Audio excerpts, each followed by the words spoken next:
Halo, assalamualaikum warahmatullahi wabarakatuh. Welcome back to Ulimezada Rahman channel. Nah, kali ini kita akan ngebahas soal bareng kauli, masih dengan lanjutan soal yang kemarin ya, yaitu part 2 soal TWK HOTS dari Bimbel Jagoan SKD. Let's check it out. Oke, karena ini lanjutan, jadi langsung ke soal nomor 11. Kepulauan Natuna merupakan salah satu kepulauan yang kaya namun kini menjadi sengketa. Pulau Natuna secara hukum internasional merupakan milik negara Indonesia sejak A. Indonesia merdeka 1945, B. 18 Mei 1956 sudah menjadi milik Indonesia, C.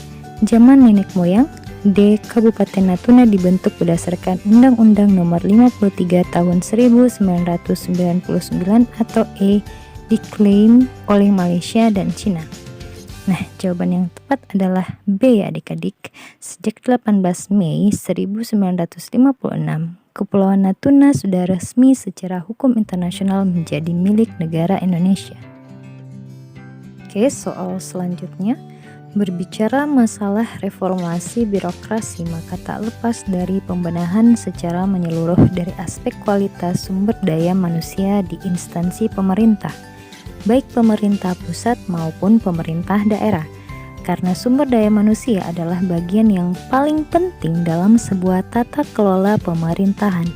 Mirisnya, baru-baru ini Kepala Badan Kepegawaian Negara menyampaikan bahwa saat ini sebanyak 2.674 pegawai negeri sipil berstatus sebagai terpidana korupsi dan baru 317 yang telah diberhentikan secara tidak hormat. Artinya terdapat 2.357 PNS yang berstatus sebagai koruptor. Selain itu, penilaian Ombudsman Republik Indonesia terhadap kompetensi kelembagaan pada pelayanan perizinan daerah di Indonesia pada tahun 2017 juga masih belum menunjukkan hasil yang positif. Dari fakta tersebut menunjukkan bahwa aparatur sipil negara di Indonesia masih banyak yang belum memenuhi dua unsur penting yang harus dimiliki oleh setiap aparatur, yaitu A. Memenuhi komitmen dan mengerjakan sesuatu dengan konsisten, B. Kejujuran dan akhlak yang baik, C. Berintegritas dan memiliki kompetensi, D. Memiliki pengetahuan tentang tugas dan fungsinya serta terampil dalam menjalankan tugas dan fungsinya, atau E. Efektif dan efisien. Nah, jawaban yang tepat adalah C ya adik-adik, berintegritas dan memiliki kompetensi.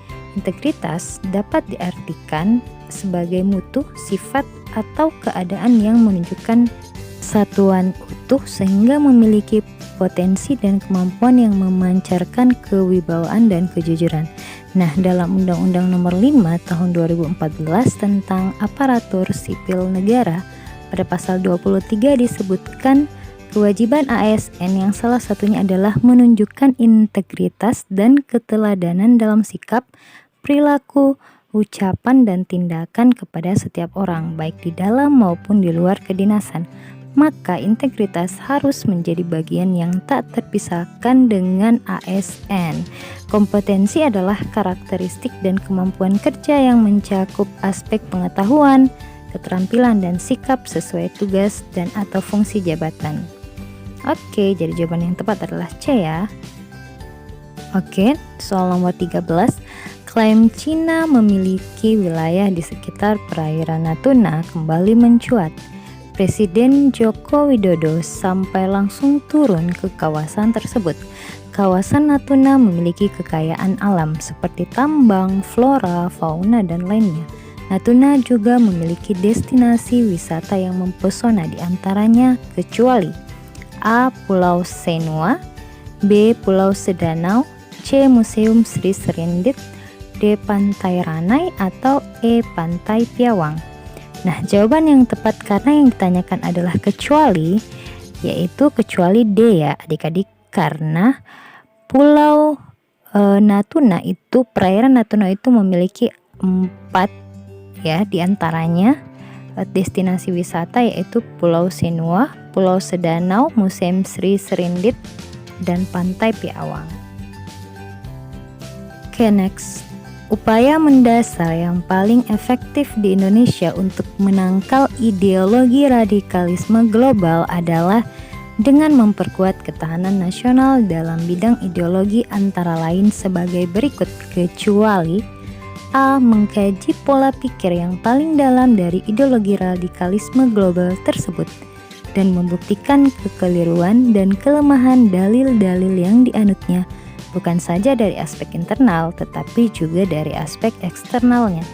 B. Meniadakan kondisi yang memungkinkan tumbuh dan berkembangnya ideologi tersebut. C. Mengamati indikasi telah adanya aksi-aksi radikalisme di dalam masyarakat. D. Mengambil tindakan preventif yang tepat dan cepat terhadap aksi-aksi radikalisme. E. Mengambil tindakan represif yang tepat dan cepat terhadap aksi-aksi radikalisme. Karena yang ditanyakan kecuali, maka jawaban yang tepat adalah C ya.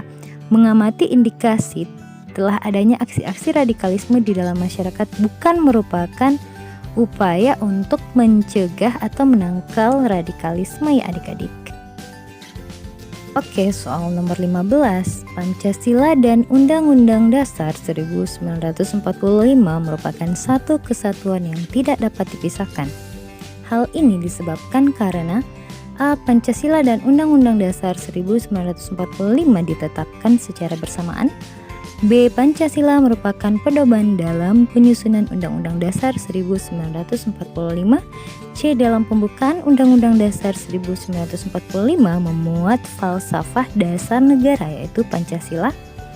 D. Pancasila dan Undang-Undang Dasar 1945 disusun oleh PPKI. Atau E. Pancasila dan Undang-Undang Dasar 1945 disusun berdasarkan aspirasi rakyat Indonesia. Nah, jawaban yang tepat adalah C ya adik-adik. Konsep pembukaan Undang-Undang Dasar 1945, Pancasila dan UUD 1945 merupakan satu kesatuan yang tidak dapat dipisahkan karena dalam UUD 1945 memuat falsafah dasar negara yaitu Pancasila. Oke, soal nomor 16. Pembangunan pertahanan dan keamanan ditujukan untuk kepentingan nasional.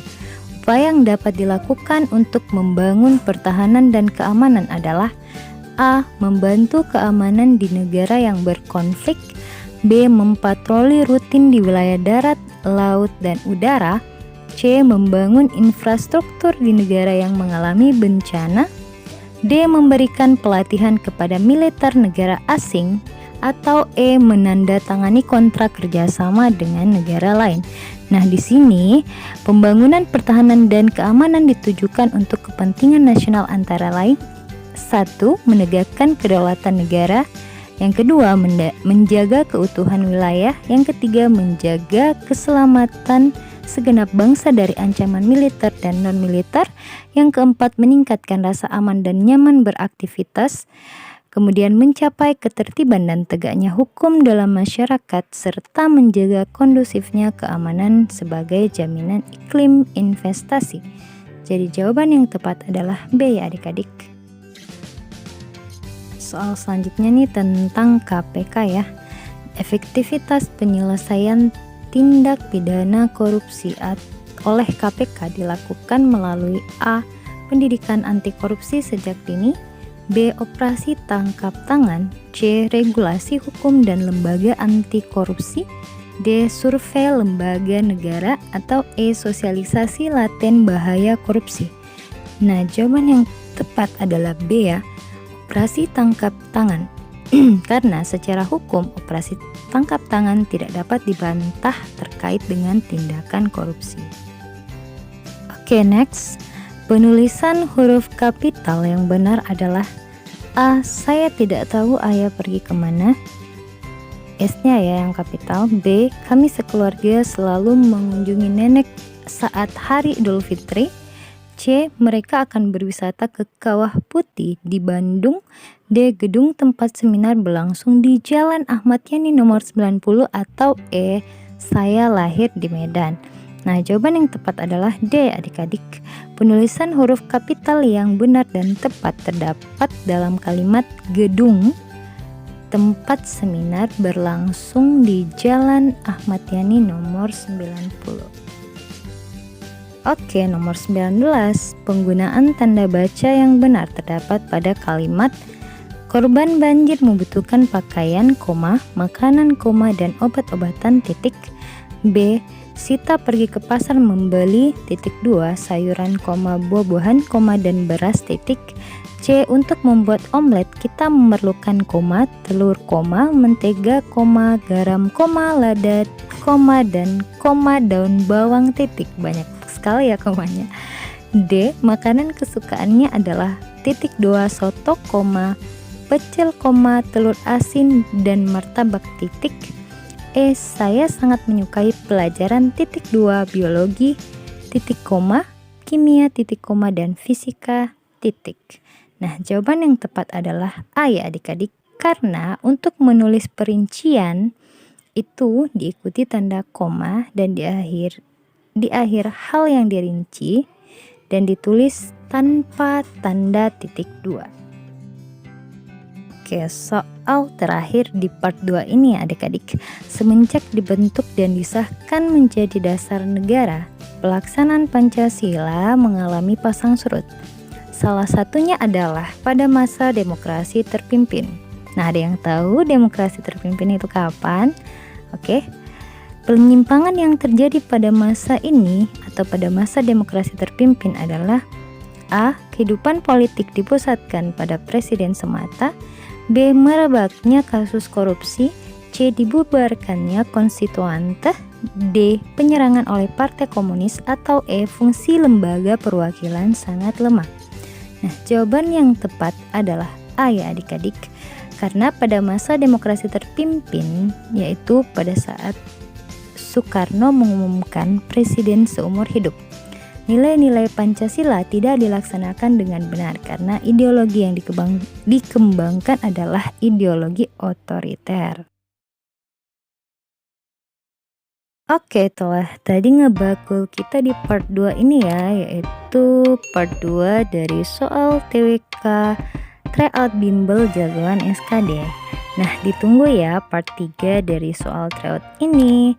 Terima kasih, selamat menonton. Jangan lupa like, comment, dan subscribe. Assalamualaikum warahmatullahi wabarakatuh.